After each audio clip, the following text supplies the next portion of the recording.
We break down the defensive end position next on the Unbearable Sports Podcast. We're going to take the North and never give it back. So that's a good pick. You get the corner. I got to go bold, right? I got to go bold for this. Yeah, she's got some nice. Welcome back to the Unbearable Sports Podcast. I'm your host, Brad. Make sure to like and subscribe if you're out there on YouTube, and also rate that show 5 stars everywhere that you get your podcast. Just search for Unbearable Sports. What's going on, Bears fans? This is our last position profile of the year because we have training camp right around the corner. It feels good. We've made it through the dog days of summer, and thank you for tuning in, listening as we kind of help you out through this dark time in NFL times.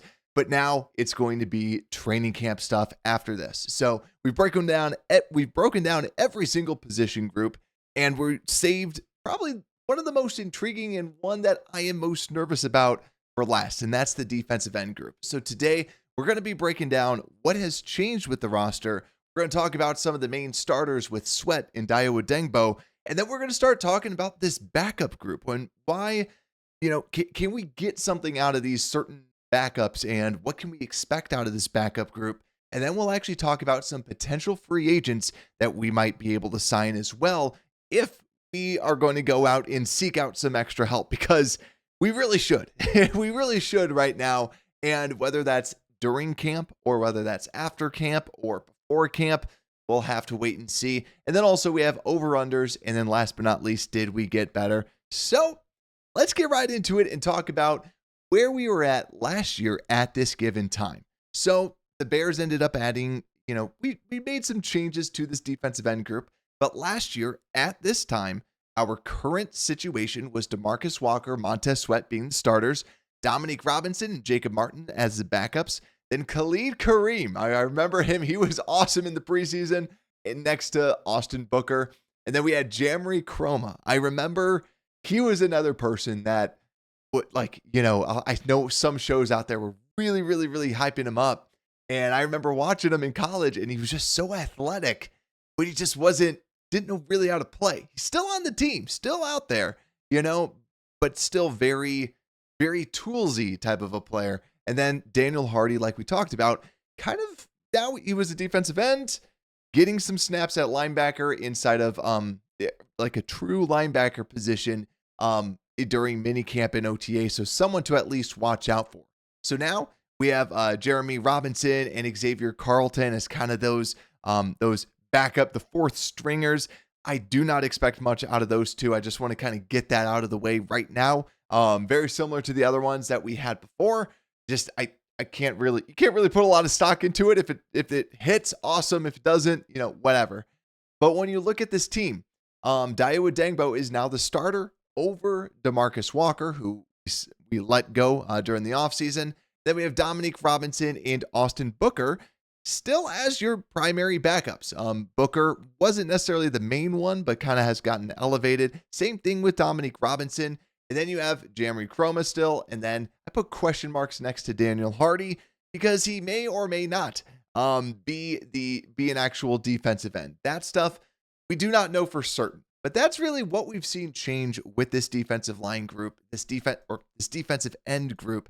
And the big difference being that DeMarcus Walker is no longer on the team, but also to another piece that I want to highlight is the loss of Jacob Martin, but also Darrell Taylor. Darrell Taylor is someone that we had before, and he was very, very productive when it came down to pass rush. So I have the pass rush grades up there for both Indianapolis and the Chicago Bears out there on YouTube, just so you can all see it. And the reason for Indianapolis, just because Dayo Odeyingbo, so we can see Dayo out there. But when we look at pass rush win rate, Dominique Robinson and Montez Sweat led both the Bears and the Colts in win rate at 14.7%. But Dominique Robinson only playing 36 snaps, so very, very small subset of snaps that are out there. Dayo Odeyingbo earning 12.6, which was good for fourth, right behind Laiatu Latu from the Indianapolis Colts. But also had a 65.5 pass rush grade, which not bad, right? It's not amazing, but it's not bad overall. Then you have Jacob Martin at 11.8%. And in true pass rush situations, He ended up having a 78.1 PFF grade, which is phenomenal. And the big thing that I want to highlight is the Jacob Martin and Darrell Taylor losses, because Darrell Taylor came in and played very, very well for us, had an 11% pass rush win rate and a 70.8 true pass set grade against the pass. The big reason why is I want to bring that up is because those two were people that were designated pass rushers that were able to provide depth. Yet again, we'll keep saying this about the defensive line. It's not just about the starters. It's about the backups. It's about the depth of the line. You look at the Eagles. It's not just, Jalen Carter's awesome. And, Brandon Graham has always been very good. And when Fletcher Cox was around, right, they had these superstars. But what made them great was the depth. Just being able to have a Jalix Hunt that can come off the edge and these other bodies that can just gain productivity and just so no matter what, you just have constant bodies, constant dudes that can just attack you. And right now, that's probably my biggest fear with this current group, because those defensive ends, like we're talking about, those are really your designated pass rushers that were very, very, very good for you. And then if we flip over to the run defense, as you could probably imagine, we were not very good when it came down to run defense. I'm just looking at like the run defense grades for the Bears, just trying to find anyone who's over 60, and the only one is Montez Sweat and Daniel Hardy, but he only had 8 snaps, so such a small sample size, you can't really add too much into that.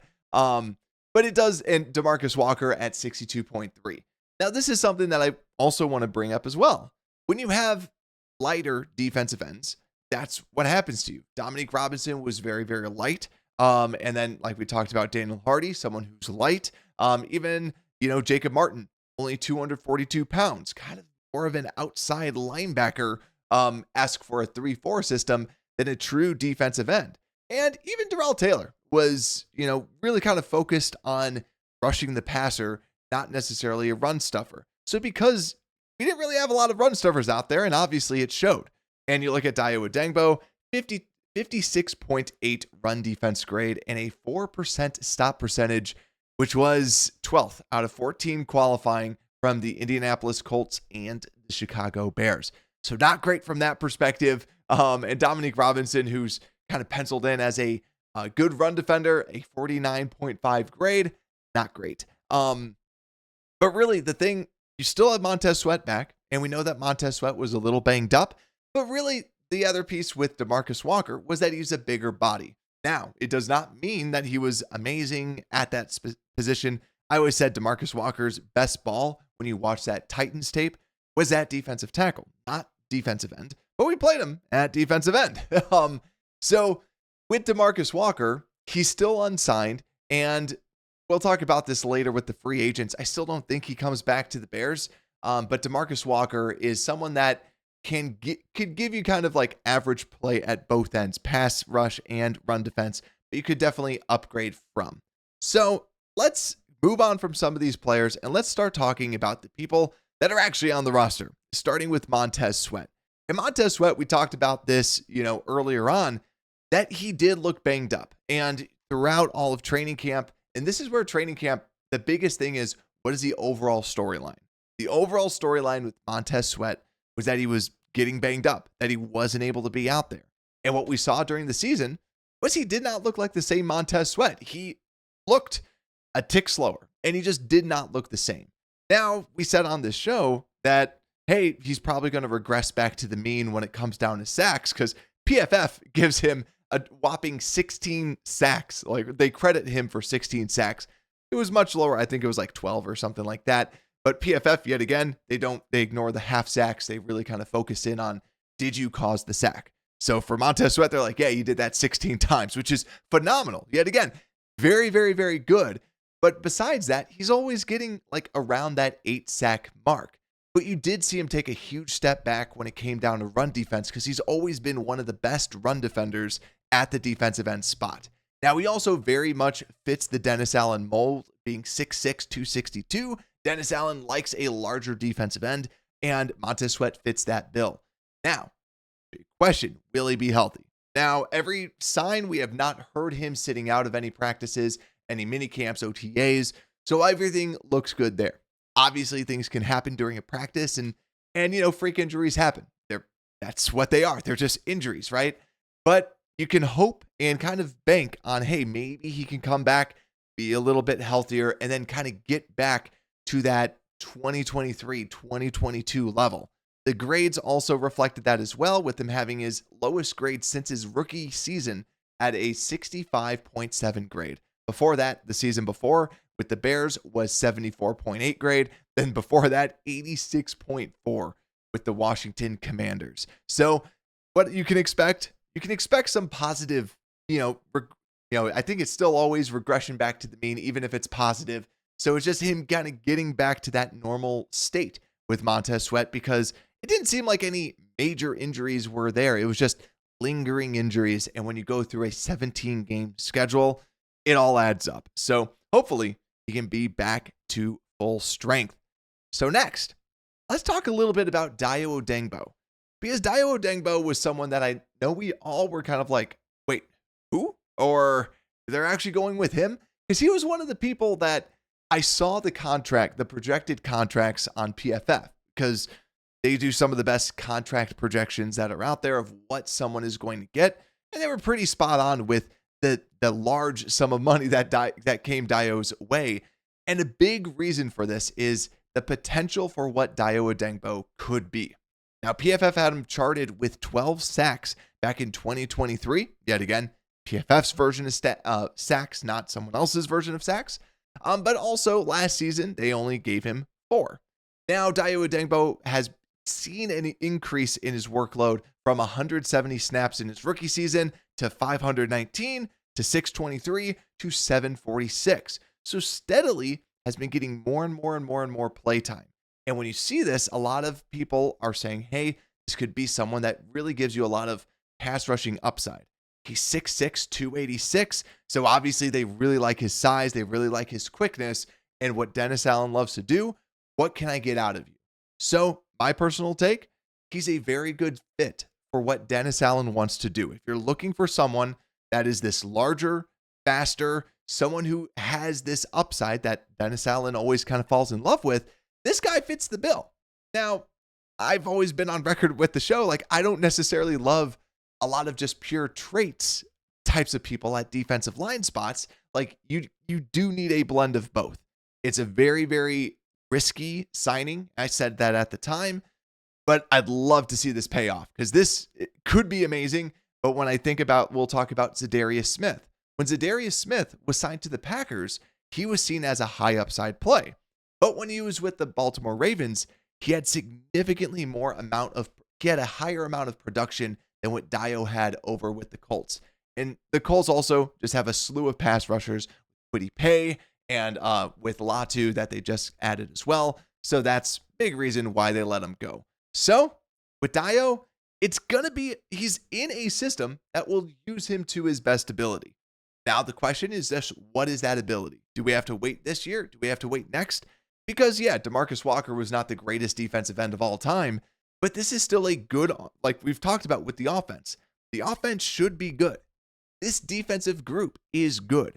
The biggest question mark is this defensive end spot. And you have so much invested in your 2 starters at defensive end. So the amount that you're paying, I think, total is $40 million, a year basically, or over that. You would expect top level play out of those defensive ends. So that's what we should be. That's honestly what we should expect. And I know some people will say, hey, pump the brakes, right? You're investing that much money. You should be getting some form of return. I'm very skeptical that they will actually be able to get the return that they're hoping for, but I'd love to see. This is one of those things where whenever we talk about this, it's what's kind of the reality of the situation. But if we get surprised, heck yeah. I'd love the idea of I would love to come onto the show and be like, Dayo's a freak. I didn't see it, but holy cow, right? I'd love to say that. I'd love to say that every week, right? So I'm hoping for that. I'm hoping that we can be wrong about this. But like we said, good situation for him. We just have to see how it turns into it on the field. But let's flip over to the backups, because like we were saying, Dayo and DeMarcus Walker, that's not a huge jump. right? That's not because DeMarcus wasn't great, and Dayo, we'll see what he ends up being. I think that he can give you similar play to DeMarcus Walker, but the backups with losing Darrell Taylor, with losing your Jacob Martins, stuff like that, that is, they're not the greatest backups, but they're people that could give you good production. So let's start with the primary backup that might be out there, and that's Austin Booker. Austin Booker and Dominique Robinson have bulked up, and that's something that we've kind of seen. We see Javon Dexter bulking up. We see Austin Booker bulking up, and also Dominique Robinson also bulking up. This is something that they want out of their defensive ends. And Austin Booker, too, was someone that we've always said he can add more weight to his frame. 6'6", 245 when he was at the combine last year. But now he's bulked up. So a lot bigger, a lot stronger, and exactly what they want inside of the system.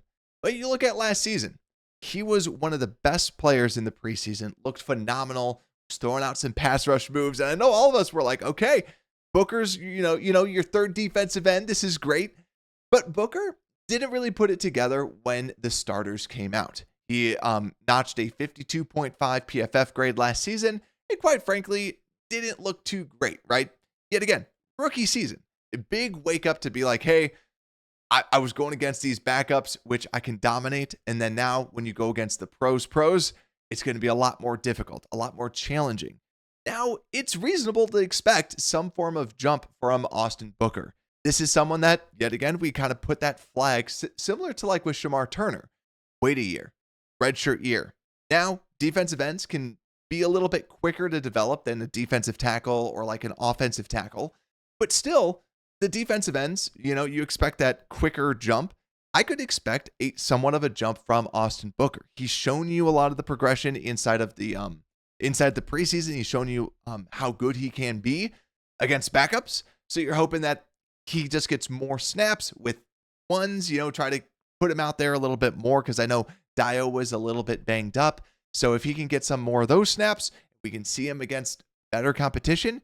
I think it's reasonable to expect a jump from Austin Booker as one of the backup spots. But now, the big one that I think is a big discussion point is Dominique Robinson. Dominique Robinson, reports are that he's over 260 and he's gotten significantly bigger. Yet again, as we all know, this is someone who was a former quarterback, former wide receiver, former every single position but defensive end for the Miami of Ohio Redhawks. But now he's 27 years old, just recently celebrated a birthday, and you look at his grades, right? Never has scored over a 53. So last year was his best at 52.2, but is also his lowest number of snaps. He was a frequent healthy scratch for most games. He only played 84 snaps, and before that, played 242. And then in 2022, played 549. He was the starter. And as everyone remembers, he got 2 sacks against Trent Williams in the monsoon game. And then we didn't see him at all after that. So Dominique Robinson is, to me, the big wild card, because some people have been talking about, like with mini camps and OTAs, that, hey, Dominique Robinson's looking better and he's looking bigger and he's all these things, right? But that's also what a lot of people say in OTAs and a lot of people say in mini camps.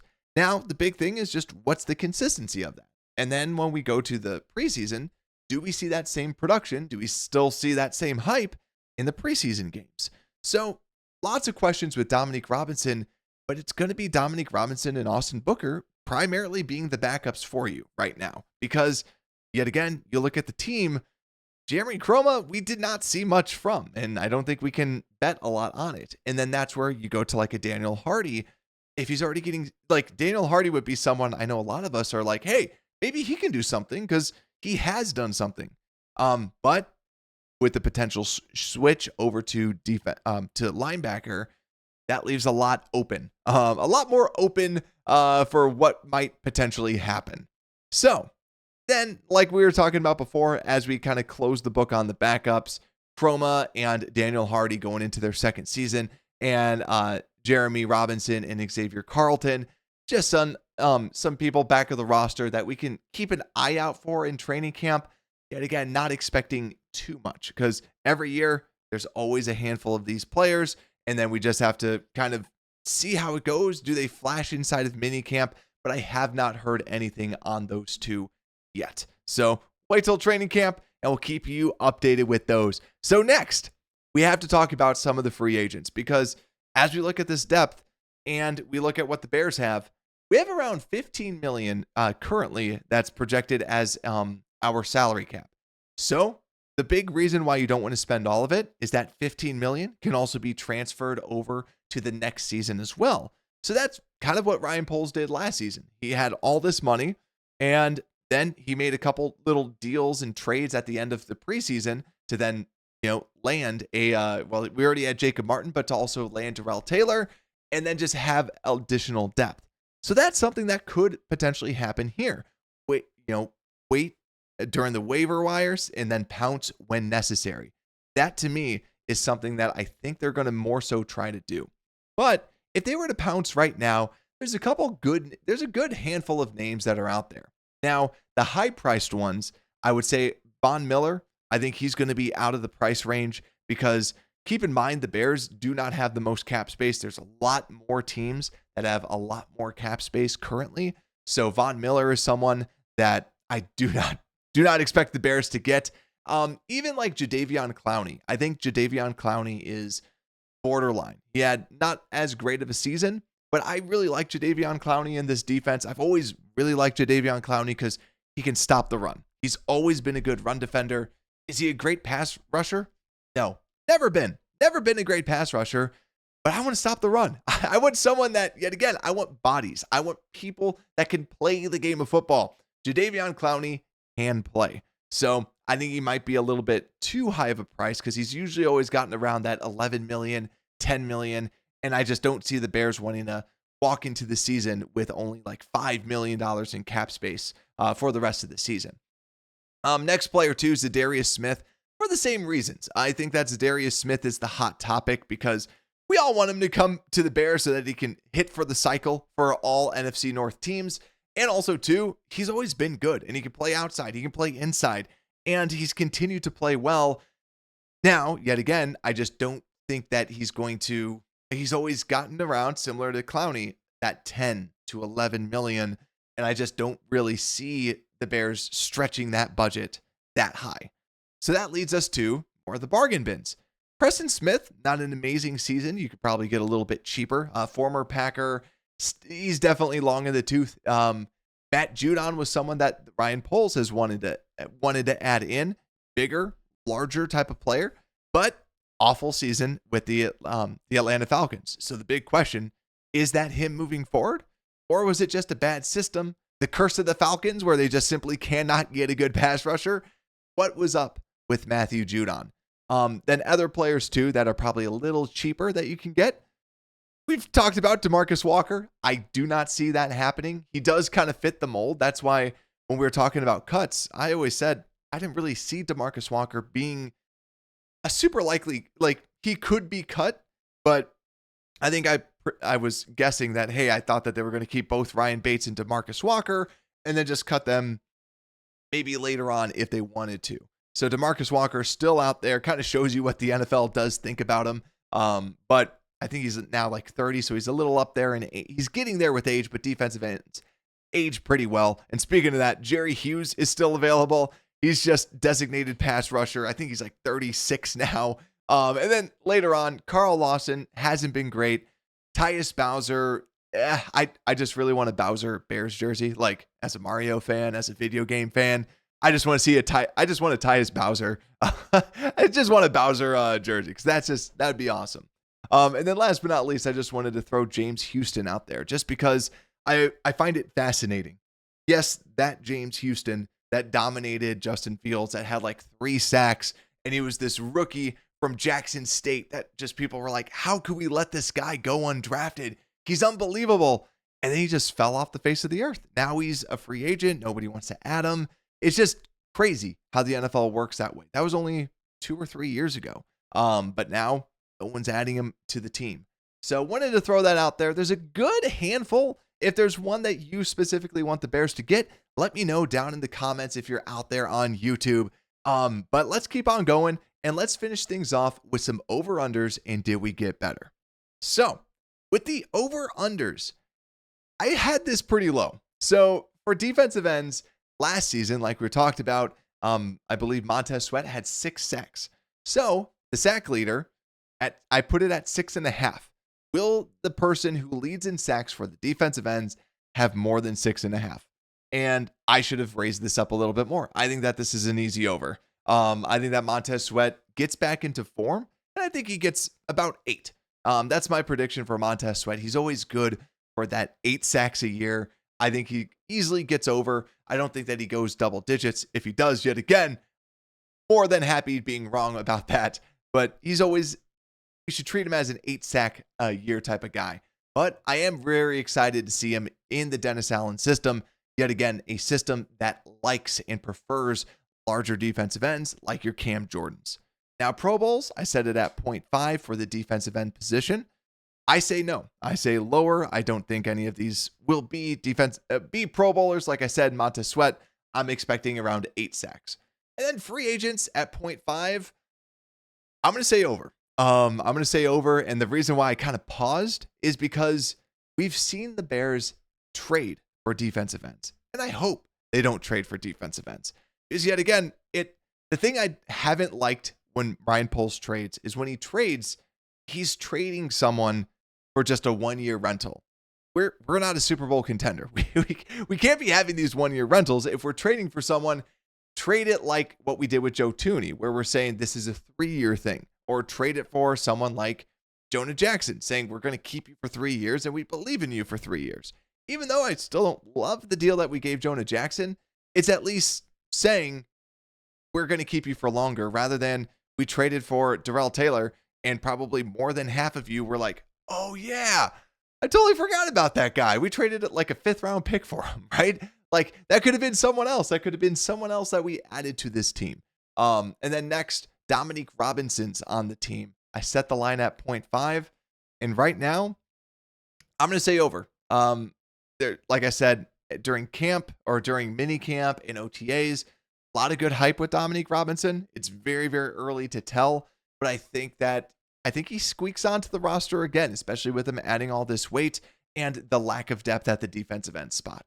So that's my over-unders for the defensive ends. And now we get into the did we get better? And we've kind of broken this down. Like I said, Montez Sweat, I expect him to get better this season and kind of get back to his normal playing. The season before, I thought, 2 years ago, I thought he played too well, right? Like I thought that he was overachieving and I said he was going to regress and he did, but not to I didn't expect him to regress that much. So yet again, more of an injury based thing. So you can expect better progression out of him. Then Dayo Odeyingbo versus DeMarcus Walker. Like I said, you can nitpick this and say hey, Dayo's better at this and Dayo's probably a better pass rusher than DeMarcus Walker. DeMarcus Walker's probably a better run defender. I'm calling it a wash, right? I'm just saying it's a wash up front. Dayo might have the slight edge just with pass rushing, but I think it's just a wash overall. But I think to me, it's very clear. I think that Austin Booker's going to get better, and it sounds like Dominique Robinson's getting better. But the reason why I'm going to say this position got worse is the lack of depth. No Jacob Martin, no Darrell Taylor. So 2 veterans that you knew, yet again, they're not the greatest veterans of all time. They're just 2 veterans that can play the position. And right now, we're banking it on 2 high upside players that we drafted in Dominique Robinson and Austin Booker, which we have not seen play at a high level at the next level, during the regular season. We've seen Austin Booker and Dominique Robinson do very well in the preseason, but it's the regular season that actually matters, right? I wish the preseason mattered because we were undefeated, right? With this, to me, this is an easy, we got worse at the position. We lost depth. We're betting. There's a lot of bets going on. And whenever you're hoping for something, the more times you hope during a season, the more variance, the more bad things can potentially happen because it's like a giant parlay. We need this person to be good. We need this person to be good. And we need this person to be good in order for the defensive line to be good. That's too much. So to me, defensive end, this is an easy, we got worse. And hey, if you disagree with me, let me know down in the comments. If you agree, let me know even more in the comments out there. Like I said, we got training camp, and don't worry, I will have you covered with all that you need to know with training camp. So make sure to hit that subscribe button, hit the like button as well if you're out there on YouTube, and also download the podcast. It's free. Go out to Spotify, Apple Podcast, wherever you get your podcasts, search for Unbearable Sports. You'll find us there, and make sure to just rate it 5 stars. And with that, Unbearable Sports Podcast, we are out.